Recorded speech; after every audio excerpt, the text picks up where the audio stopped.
the grace of God.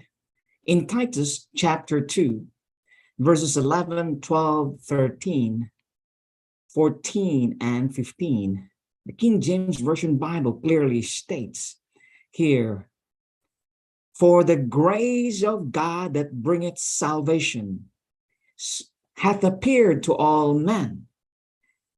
Verse 11 clearly, definitely speaks about Jesus, the Son of the living God, because God is a God who is agape or love, and he has, or he is and will continue to be loving by giving his own and only begotten divine Son, Jesus Christ. There is no doubt in my mind that this verse is speaking about the truth of who Jesus Christ is, that he is the Son of God. And Jesus is the grace of God that bringeth salvation. Not only bringeth salvation, but made in the flesh, or he appeared to all men.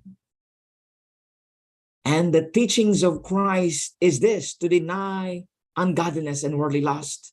We are taught by the word of Christ to deny ourselves of ungodliness and all these covetousness and greed and love for money and love for the things and pride of this world.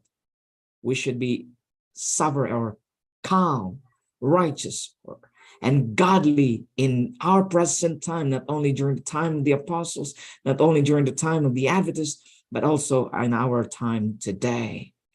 You know, my friends, during the time of the apostles, they were looking for the literal second coming of the literal Son of God. And also during the Adventist movement, they were looking forward for the literal coming of Jesus Christ and believe that he is indeed the literal Son of God, divine, only begotten. The second coming of Christ, the great, grand, glorious appearing of the great God, the Father, and his only begotten Son, Jesus Christ. Friends, our Father, which is in heaven, will come, and Jesus Christ, who has promised, will be the one that will be visible, audible, and literal, that he will indeed come upon this earth.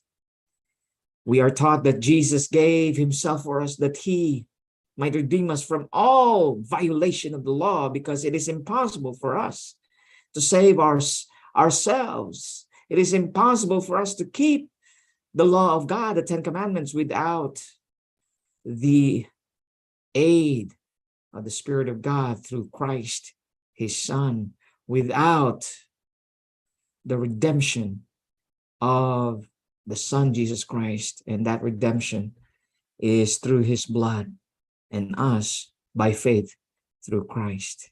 We are then called to be different. We are a peculiar people.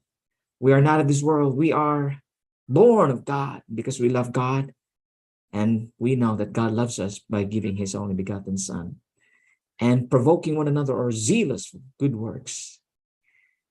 These things had been spoken and exhorted and rebuked with all authority by Christ himself. Let us not be ashamed. Let us not be ashamed of proclaiming to this wicked world, awfully wicked world, that indeed there will be a day of great judgment, and that the Son of God, Jesus Christ, will indeed truly come. This is our blessed hope. As we wait for that blessed hope of Christ's return, we are exhorted and admonished to watch and pray, to live lives of trust and obedience to the only true God and his Son, Jesus Christ.